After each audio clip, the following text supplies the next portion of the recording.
Welcome to the Happy Wealthy Show. I want to welcome my friend Nicole Cramer to the podcast. And as you guys know, when I do the show, I often have people on here that I have deep respect for, deep relationships with, and that I'm spiritually aligned with. And Nicole is no stranger to that.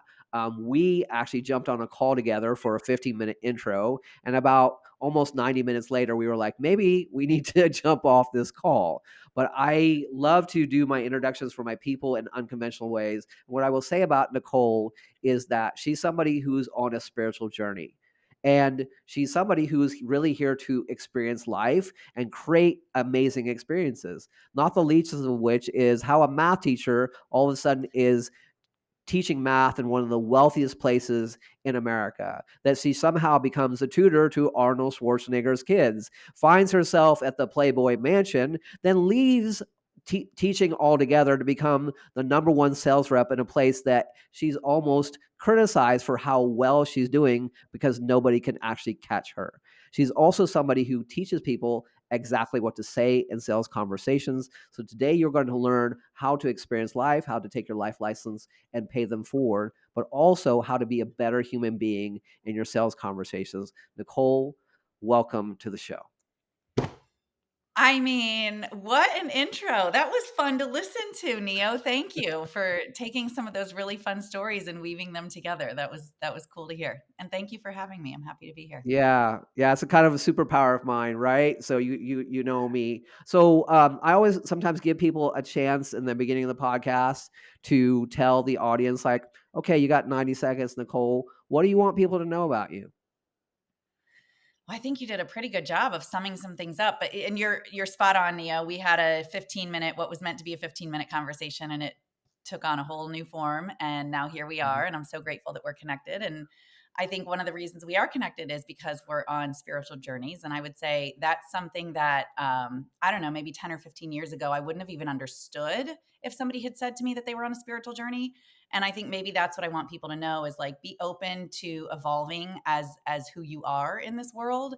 And don't be so certain of where you're headed. Just be open that as things fall into your life and things kind of cross your path, they're meant for you. Yeah, so good. Speaking of past, like one of the things I really like to do on the show is like talk about that dirty middle, right? Because we celebrate the beginning. It's like, oh, cool, you're starting down some road, and then when you get there, everybody cheers. But you and I both know it's like, what about that dirty middle? That all the things that you went through. And so the first place I like to start is math teacher. Like math teacher. Like if you look at Nicole now, her beauty matches her outside beauty, inside beauty and outside beauty, right? She's an amazing person, very diverse. But when you talk to her these days, you wouldn't expect math teacher. So help us find out how you got there. Oh, I would still nerd out right now on a couple of math problems if you put them up here.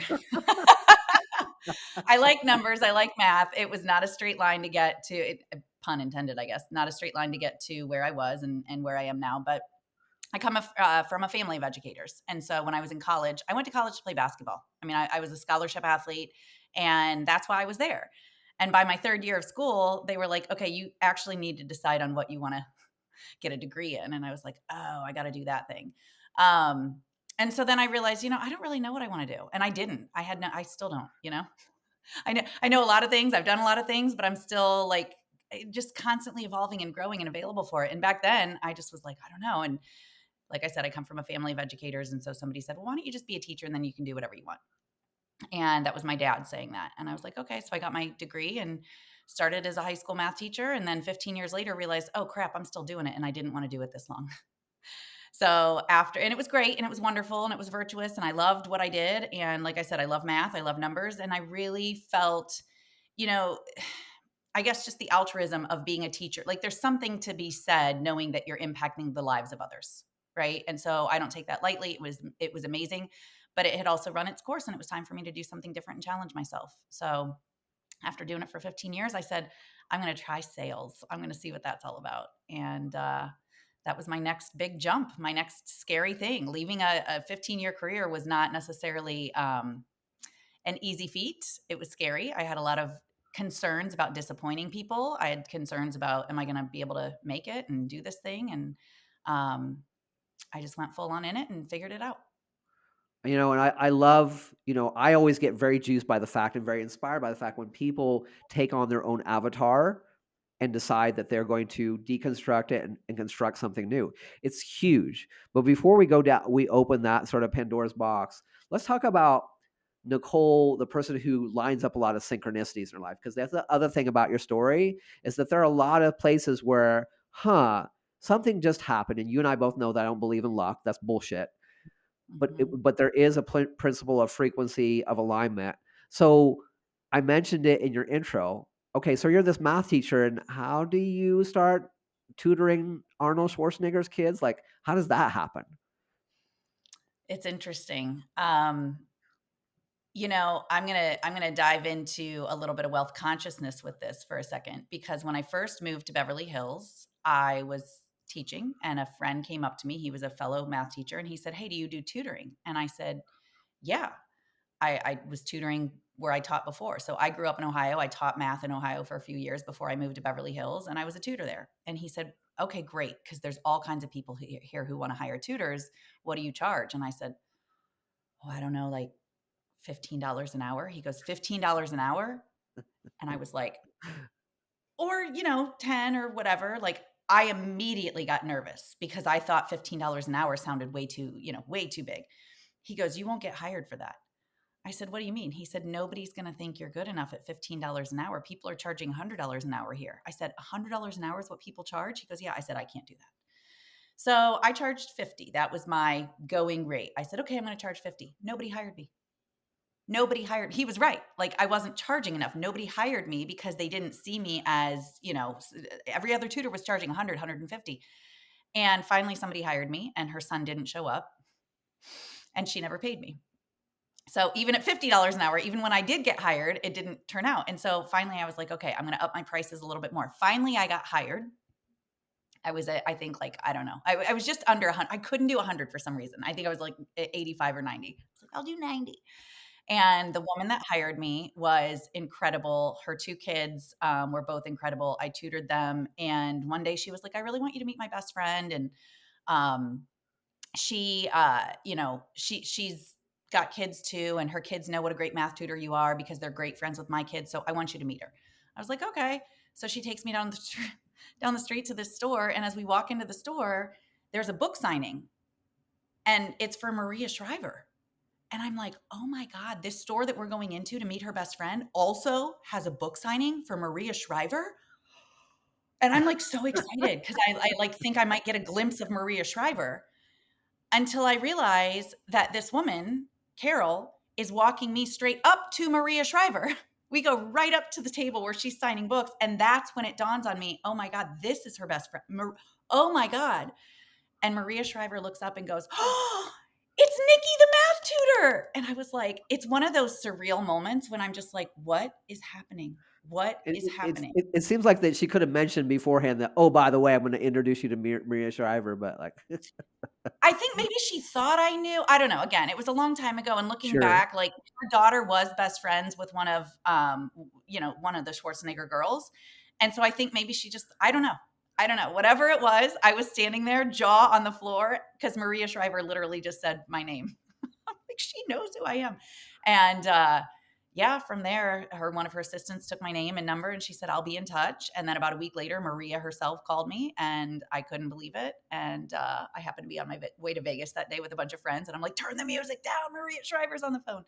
Um, and then right after that, I was hanging out at the Schwarzenegger house, tutoring their kids. So Yeah, and there's a really good lesson here for folks. I hope you guys heard Nicole say that. And this is actually something that I teach on and work with clients on. We talk about wealth consciousness, and this is not one of those woo woo woke terms. This is a real thing. It's like just lean into the fact that 70% of people who win the lottery go bankrupt, right? And that people who get instant money and fame, they can't hold on to it.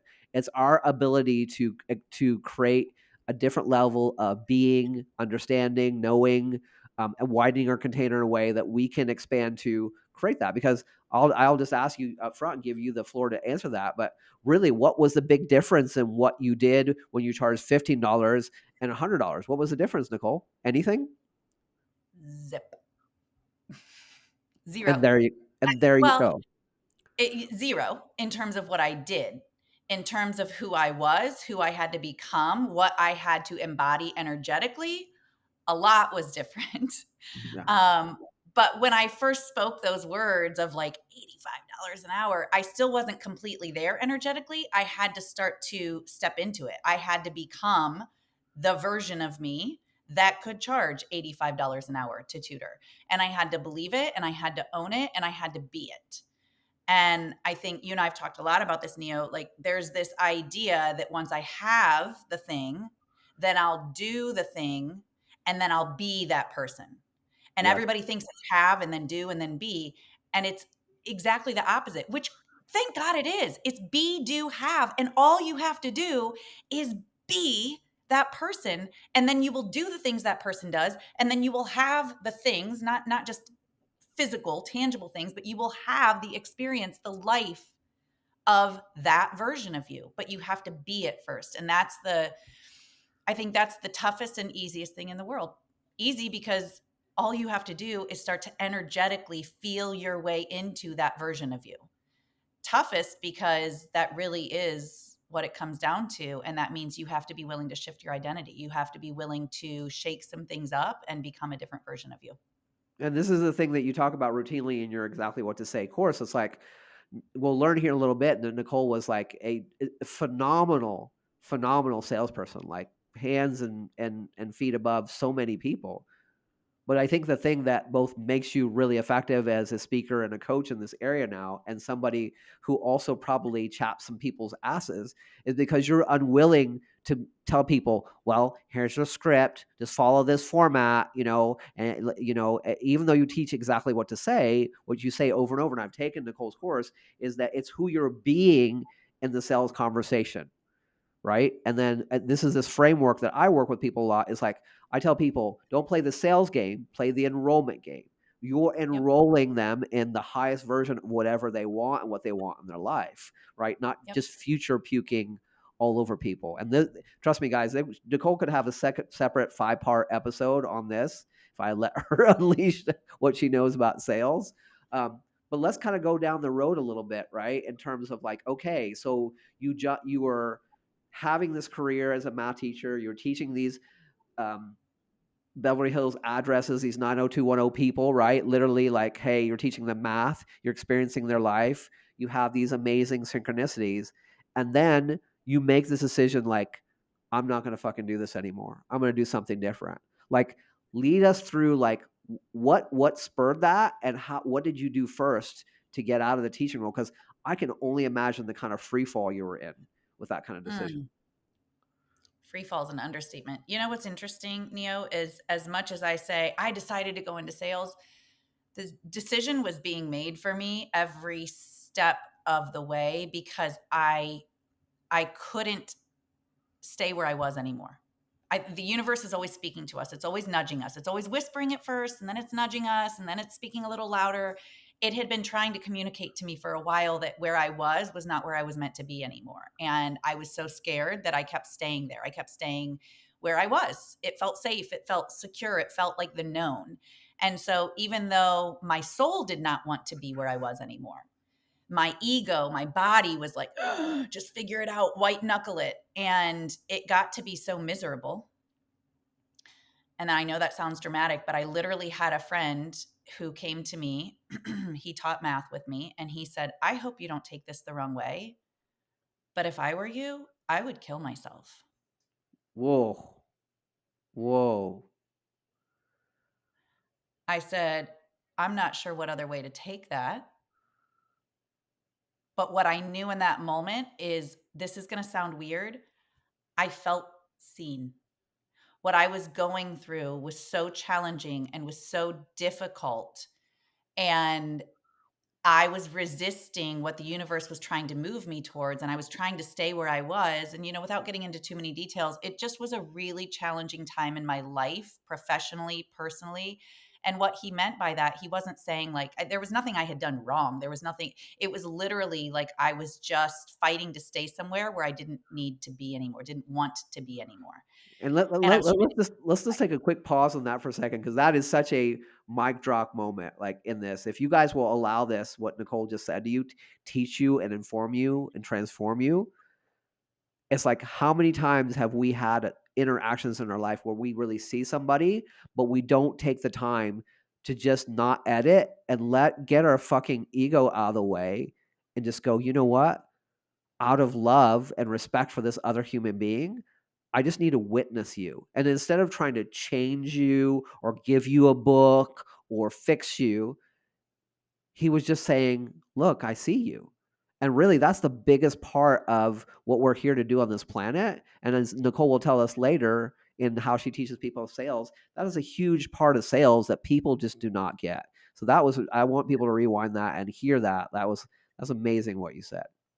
Well, and what he was really saying is, and I know it seems like a weird thing to say to somebody, and it is, but again, I was going through some pretty heavy stuff. And what he was saying is, I don't know how I could be as strong as you. I know that again, but he was like, "I don't know what I would do if I was going through what you were doing, and here's how I would have handled it." And so again, I felt seen. I felt there was a level of strength that I'd been exhibiting that he was acknowledging, but also he was acknowledging the pain that I was in a really big way. And that was one of the first times that I was like, "Oh my God, I'm putting up the." I was fighting. I was an army of one, fighting so hard against so many things, and the resistance is quite often where the suffering comes from, right? Suffering is a choice. Suffering is a choice. And I was choosing to resist. And I didn't understand, again, this was 15 years ago. I didn't understand the spiritual side of things for myself yet. Um, and that was one of the darkest, scariest places in my life to be. Um, and I think, it's so cliche to say it here, but it's so true. It's always darkest before the dawn. It really is. And that was one of the low points for me. But I think sometimes we have to get there. I've promised myself in many points in my life that I will not require it to get that bad again before I listen and hear, Yeah. right? There's Yeah. been a lot of things in my life where it's had to scream at me before I listen and go, okay, all right, we'll go in another direction now. And I've promised myself after how many times that I've learned it that I won't make the universe scream at me anymore. I'll acknowledge it a lot sooner and start to make some different choices and honor what's truly meant for me and what's right in front of me. Yeah, it feels frustrating that we have to be struck over the head by a clue by four, right? To just like wake up, right? So like Yeah. so now you made this leap into sales, and tell us a little bit about like your track record. Um and I'm okay doing this because I know that there needs to be more female leadership on this earth. Nothing wrong with males, but let's just be honest. Our track record is not so good in some areas, right? Um, and so, yeah, there was some great successes, but there was also some bias. Talk to us a little bit about that. Yeah. So I had one goal when I left teaching. It was to be number one in the nation in my sales job. And like, I laugh when I say that because, when you look back at your life and you're like, yeah, I shouldn't have been able to do that. I shouldn't have been able to do that. And yet I should. What I mean by I shouldn't have been able to do that is it was kind of against the odds, right? Against any kind of belief that anybody might have, and I was kind of made fun of for it, to be honest. But on day one, I go into my sales job, and everybody's like, "Why would you leave teaching to come here?" And I said, "Because I want to be number one in the nation." They were like, "That's cute, Pollyanna. Good luck with that." But sure enough, where there's a will, there's a way. About a year and a half after I started that job, they announced me as the number one salesperson in the country. Again, like and I had no sales experience. That's against, hundreds of sales veterans. And so out of a couple hundred people, there I am sitting at number one. And they were like, okay, here's your promotion. And I was like, I don't want that promotion. I just didn't have any, at that point at least, I didn't have any desire to like climb the corporate ladder. What I really was worried about is that I was going to be called a one hit wonder. So I said, I don't want that promotion. I'm going to do it again. And they were like, do you know how hard that is?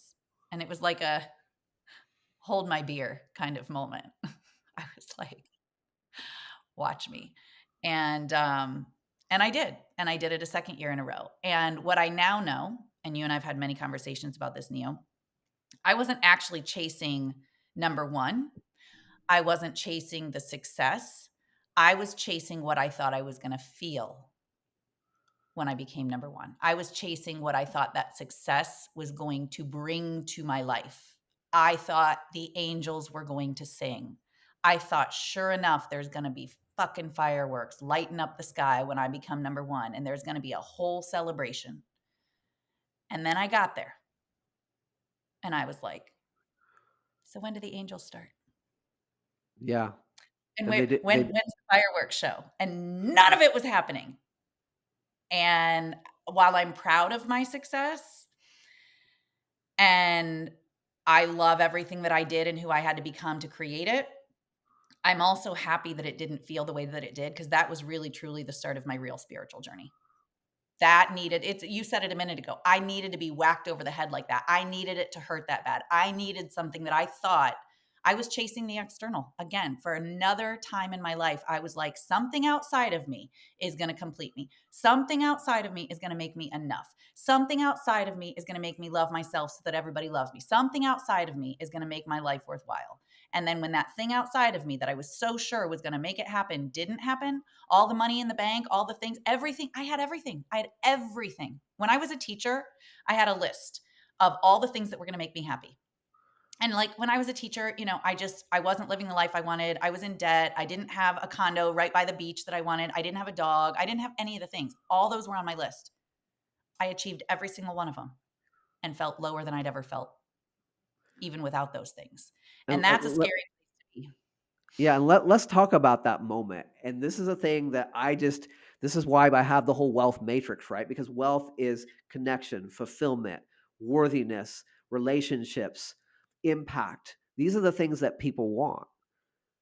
And it makes me fucking crazy that we all have to figure this out on my own. You know my story too. I'm not going to regale us with it right now, but it's like we have to figure this out on my own. I've had so many people at my doorstep.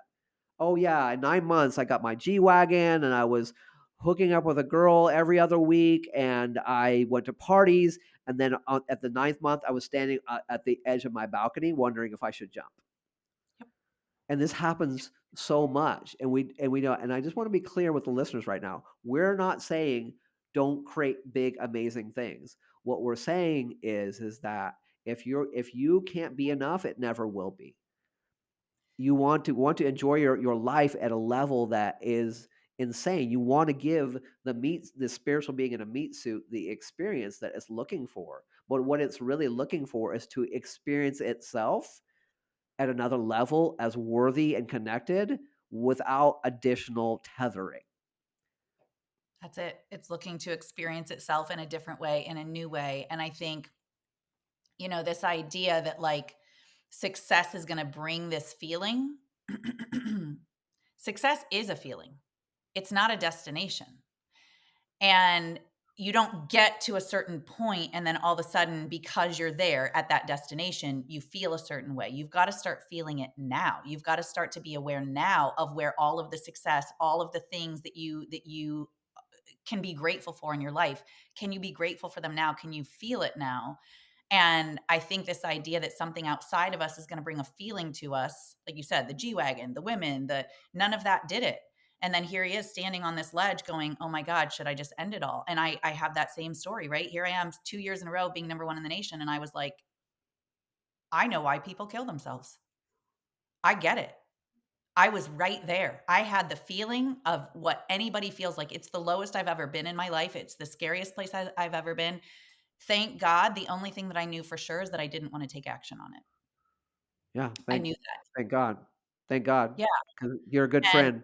I need you around. I know I wouldn't know you, right? And it was like it was a weird place to be because it's like, I don't wanna be here. I mean, I was like, if you wanna talk about somebody disappearing, like, I wore hats, everything I did, I was covered. You know what I mean? I just like even when I started like around that time I started seeing my therapist and then years later he even brought it up to me once. He's like, do you remember when you first started coming here like you never came into a session without a hat? You never came into a I mean, I was hiding in plain sight. I didn't want to Yeah. be seen. I didn't want to be here.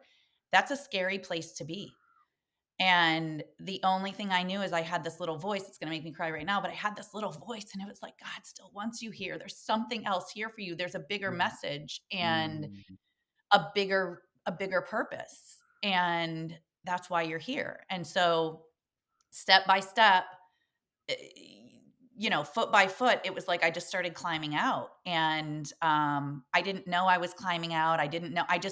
It was one foot in front of the other. And you said it earlier, like all these synchronicities, all these things started showing up, all these people started showing up, and I just kept following the next breadcrumb, the next breadcrumb, the next breadcrumb. I didn't have it figured out. I didn't know. I just knew that for whatever reason, I was still meant to be here, and I was going to keep going. I like to reflect people on 3 questions. I do it all the time. It partly comes from the book called Conversations with the Devil, which I don't really necessarily subscribe to that construct, but it is, what am I doing? What am I doing? Why am I doing it, right? And why am I still here? And it's that Yep. third part. You wrestle for the first 2 back and forth, but it's that third part of the question. I tell people to emphasize different parts of that question. Why am I still here? Why am I still here? Why am I still here, right? And it's getting into that moment of impact. But you said something that I know is a really important part of your story. You started developing this friendship that turned into, well, you had this therapist that turned out to be one of the most influential people in your life, right? And there were some Mhm. big moments of aha here. So what I want you Big. guys to see as you're thinking about Nicole's story is like, she's living that thing that we've all went through. And when we say that she had success, guys, we're not talking about that, oh, she was able to pull off pay her bills and get DoorDash on Fridays. We're telling her that she had a house on the beach. She had all the things. She had the vacations. She had it all, right? Anything that ever anybody wanted, she had. And now she's at this place where she has this existential crisis. She realizes it's not enough. And she goes into therapy with Kevin. And tell us a little bit about some of the ahas of there. Because, guys, if you have the patience to listen right now, I promise you this Mm. will change your life. Yeah, it will. It's bringing tears to my eyes right now just because I know you know a lot about the story of Kevin and how things went. And it's amazing to me that, even in this moment, he still gets to impact the world because what he did for me, or I guess what he would say is what I did for myself through connecting with him, saved my life. It saved my life, and there were some changes that needed to be made, and I decided to start making some of them. One of them was to stop drinking, and that was not an easy thing, and it wasn't what I thought was going to be not easy about it. I don't know if that makes sense. um, but Kevin, again, just with divine intervention, came into my life at a time where I really needed him, and he had been on his own journey of stopping drinking. And so in that first year of me working with him, that was really what I was doing, is I was working on becoming sober. And it was easy for me in terms of not drinking. And all I mean by that is that was not the hard part. That was never the hard part for me. Fortunately, it was years before that. But when I finally made the decision, that part was not the difficult part. It was becoming a different version of me. It was understanding more about me. It was confronting the emotions that I'd been running from. It was really sitting face to face with some of the deepest, darkest parts of me that I didn't want to visit. And you know, Kevin even said to me once, you know, I was reading a lot of books around that time because books became my savior in a lot of ways. It was like books are where I could go and escape. Books are where I could go and learn more about me. And every week I was going into his office and I was telling him about another book. And I was like, so this week, da, da, da, da, da, I'd tell him about the other book. And finally he said, Nick, stop with the books. And I was like, you guys, every book I was reading was like a self-help book or a personal development book. They were all good books, right? So I'm thinking, I'm like, I'm being the good girl. I'm doing my job. I'm reading all the things I'm supposed to read. And I'm coming in every week and giving a book report. Every week, I'm like, You're killing it. You're the high achieving, went from high achieving "That's basketball what I star to do. high achieving math teacher to high achieving sales rep, and now you're the high achieving self-help That's guru, what I right? do. That's what I do. My name's Nicole Cramer, and I go after high achievements, and that makes me the good girl, and that makes right? And so here I am again." And he said, "Stop with the books." And I was like, "But the books are good. The books are like personal development books. What do you mean? Like, why stop with the books?" He goes, "'Cause you're looking for the answer." Oof. And I said, "What do you mean?" And he said, "Nick, you have to promise me that you know the answers in here. You're Mm. doing the same thing you've done in every other area of your life. This is like the whack-a-mole of addictions. This is like, if it's not books, it's drugs. If it's not drugs, it's sex. If it's not sex, it's alcohol. If it's not alcohol, it's work. Like, take your pick." He said, "Alcohol was never your problem. It was your solution. It was another Wow. solution in a long line of solutions that you were looking for the answer. You were avoiding, you were numbing, you were looking for the answer outside of yourself."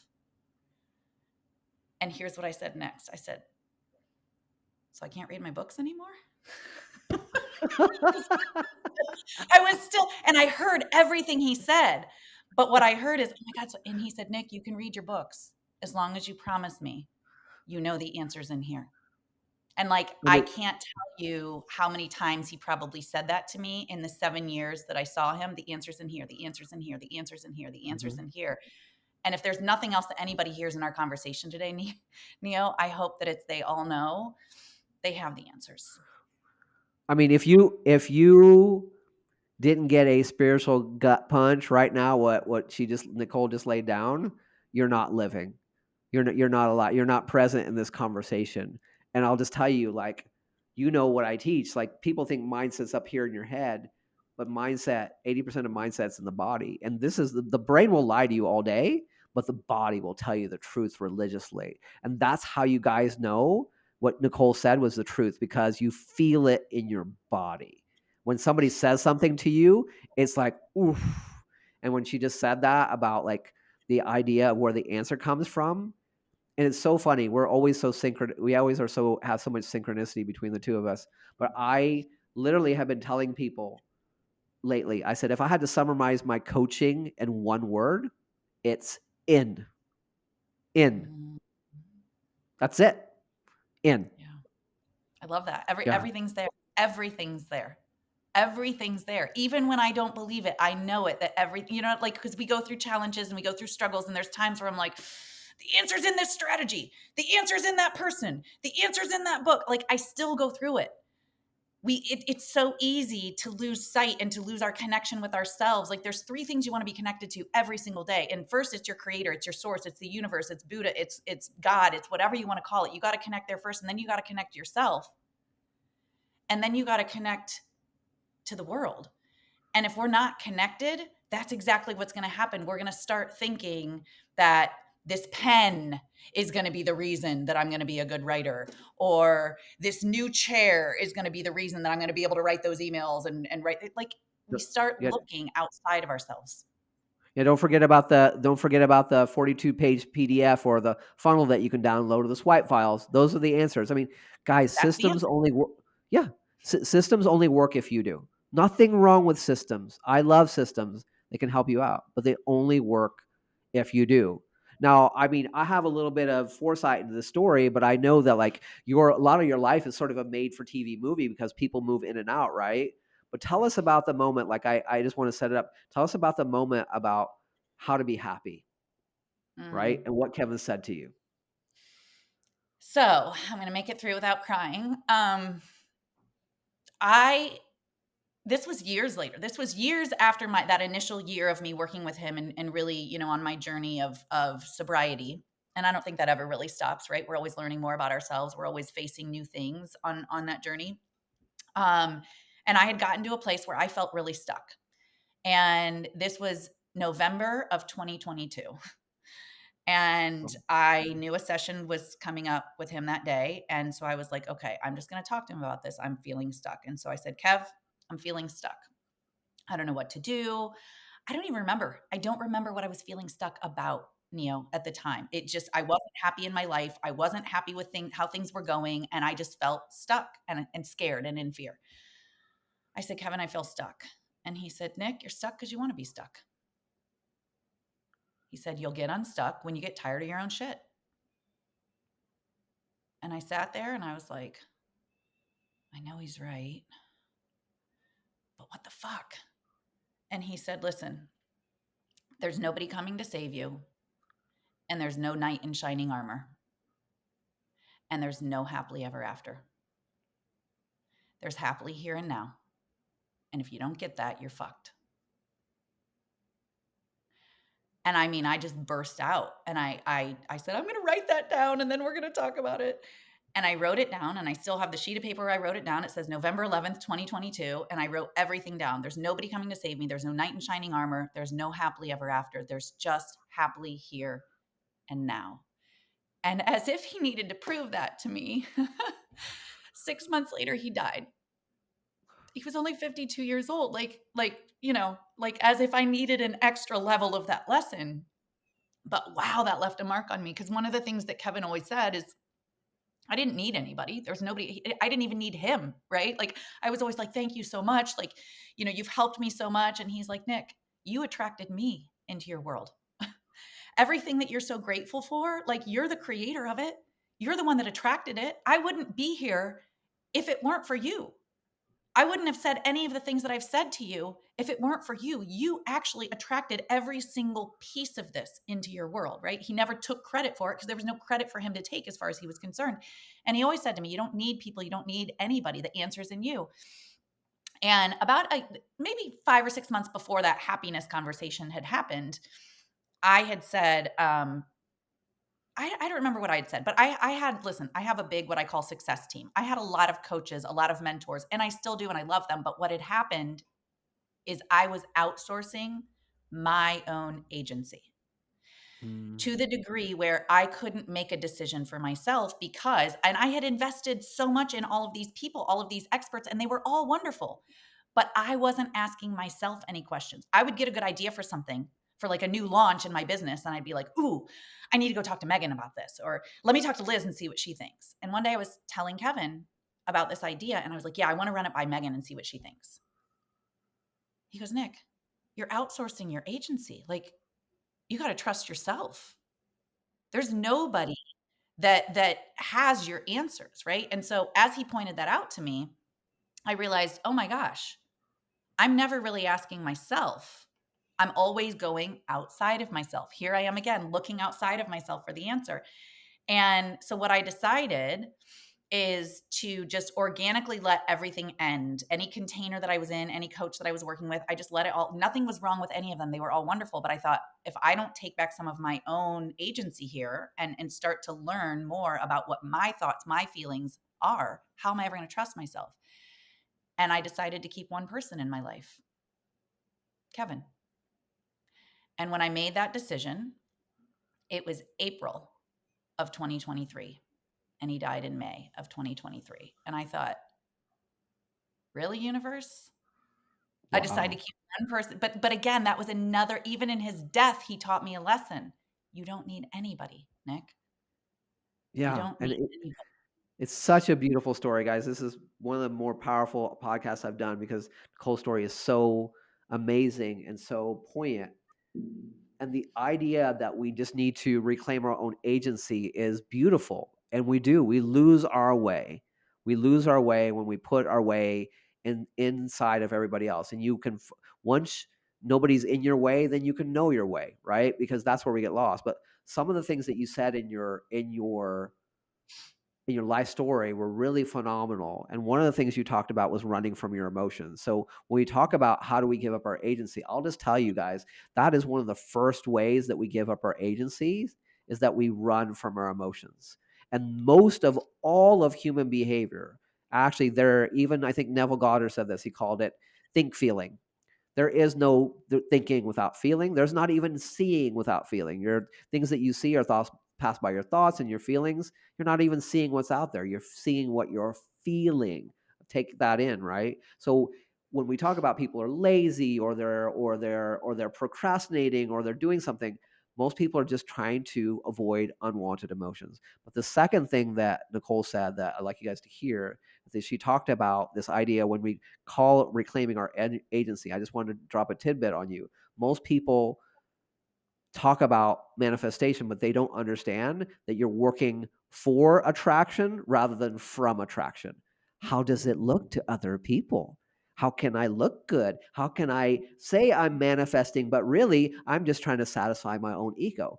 That's you're working for attraction. But you hear in your story when she made the shift to working from attraction, shit started lining up.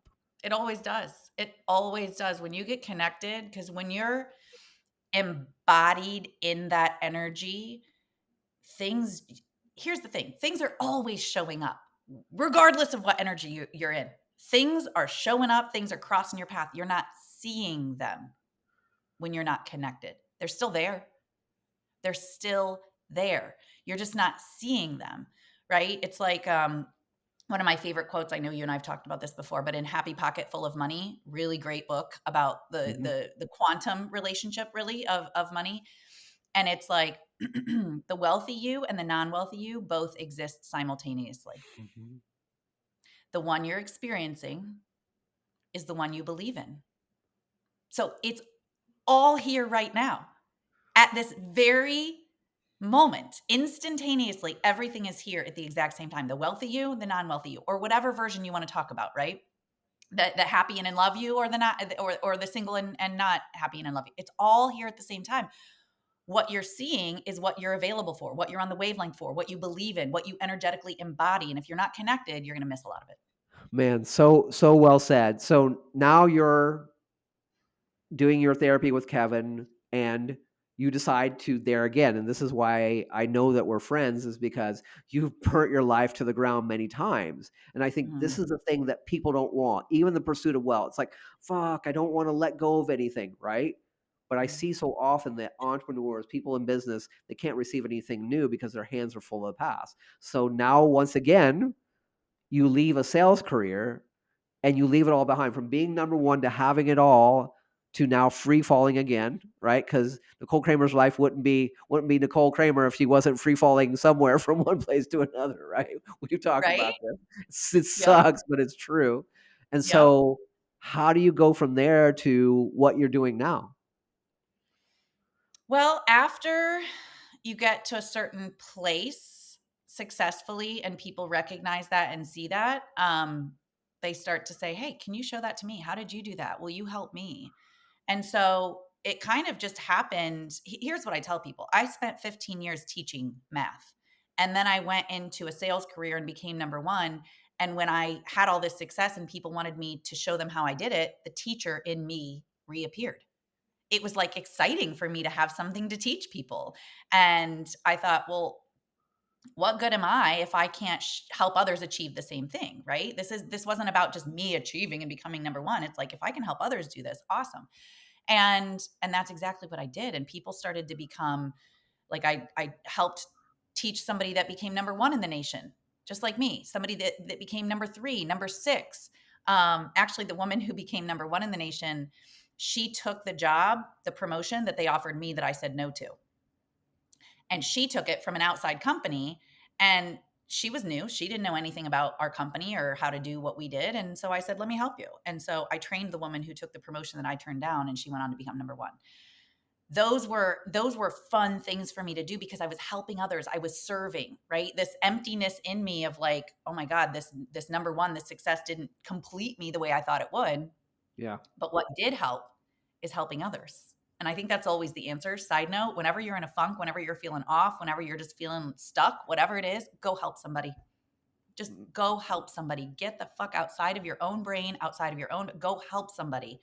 And a lot of things start to turn around. That's the third gold So, nugget in this is that is the answer, right? When nothing is yeah, working and nothing is helping, go help somebody else. And we help we somebody. forget about that because we are like wounded animals. And what does a wounded animal do? It goes and hides, right? Yep. It Yep. isolates. And that's really We the last thing indulge. that you should do. We indulge in that. We want to indulge in the feeling of like stuckness or frustration or anger or disappointment. We indulge in it. And that's not serving anybody. One of my, you and I have talked about this, Neil, one of my favorite quotes, is from my absolute favorite spiritual teacher, Abraham Hicks. And they say, you can't get poor enough to help poor people. You can't get angry enough to help angry people. You can't get hungry enough to help hungry people. Like, you cannot help the world by lessening, decreasing, diminishing yourself. So you staying angry, and listen, feel your feelings. The feelings are there to be felt, right? And I don't want to go too much on a tangent on this because this is your area, Neil, but the feelings are actually saying, hey, give us some attention. Hey, we need you. And they don't need that much time. They don't need that much time. They only need 90 seconds of feeling them. And then you can let them go and release them and move on. They don't need that much, but listen to them, right? But ultimately, don't indulge in them. Like I said, they only need 90 seconds. So if you're sitting there for 5 minutes or 5 days or 5 months and you're like, I'm still angry, then get out of your own head and stop indulging and go help people, because I think that will set you free every It single it time. it absolutely will. And as we, start to draw some of this close, I want people to understand, like, hey, what it is that you do, because now I think the hallmark of anybody who's impactful in their life, they take all their previous life experiences, although it seems unrelated, and they start to put it into a place of impact, right? Now you become this coach where you're attracting people in, you're starting to live that lifestyle that you want again, right?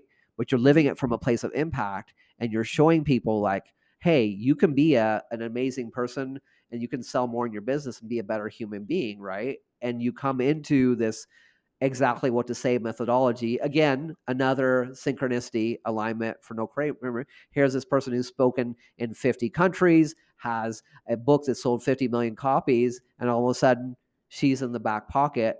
He's in the back pocket of Nicole Cramer, and you're becoming this now speaker and coach to help people say, hey, you want to sell better? Let me show you how. Yeah. Yeah. Let me show you how to connect. Like, truly, I mean, to me, that's what sales. So again, I went from 15 years of teaching into sales, and what I learned and what I 100% want to share with the world is sales has nothing to do with the transaction.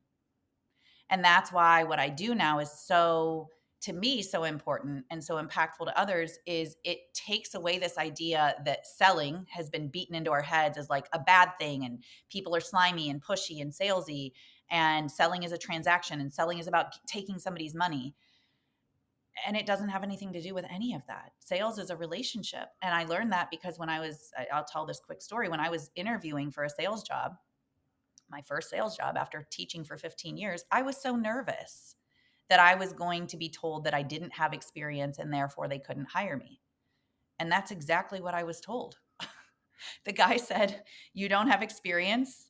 I can't hire you. You've never sold anything. And I said, well, I've been selling math to high school teenagers for 15 years and nobody wanted to buy that.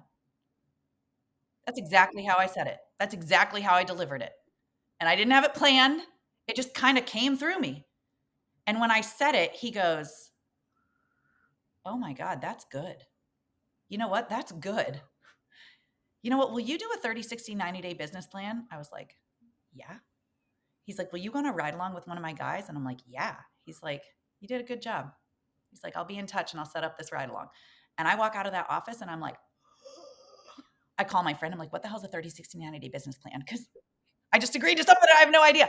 But in that moment, me saying that, yes, it moved me on to the next round in the interview. But now, over a decade later, I now know for sure, just like I did in that moment. And what I want to spread to the world is sales is a relationship. Those kids didn't come in wanting to buy math.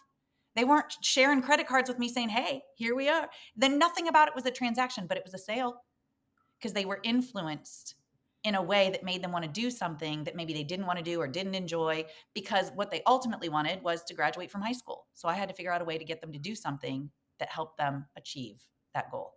And so sales is relational, and it's about connecting with other people and truly understanding what's in it for them and knowing how to deliver on that and help them make up their mind. It's really all it Yeah. is. And I can just tell you guys firsthand, I've taken Nicole's class. It has definitely helped me acquire more sales. It helps you get thinking, but just know that Nicole's framework is not a script. It's understanding how to be a better human being, how to be way more relational. So in this course, exactly what to say, right?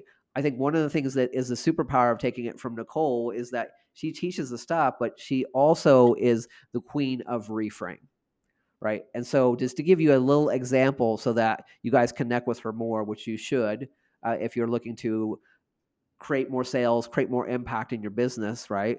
Talk to us about this thing that you do when somebody, this is the most brilliant thing I've ever heard. I am using this today. This thing where somebody is talking to you and they tell you, I want this and this sounds wonderful. And at the end of the call, they're like, well, I don't know because of the money. And you talk about these two different versions. I want people to hear this from you because I'll fuck it up if I say it.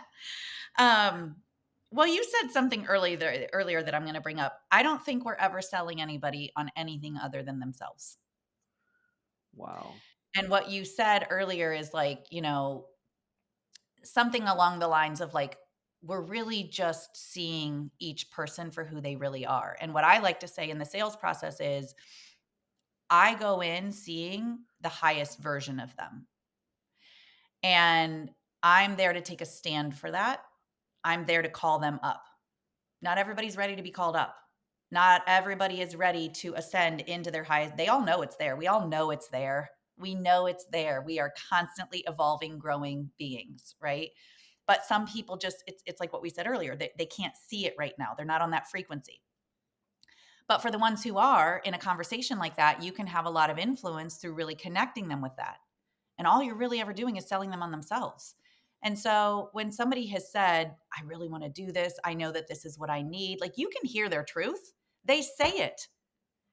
And then they give a yeah, but.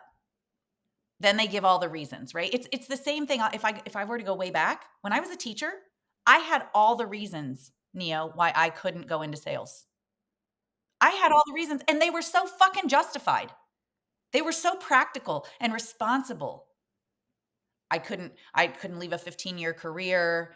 I couldn't take the pay cut. I didn't have any experience in sales. I'd never done it. Nobody would hire me. I mean, I got the list goes on. I had like dozens of them. And then I went on to be number 1 in the nation. So anybody who has lists of reasons right now why they can't fucking do something, throw it up or throw it up, throw it out, throw it up too.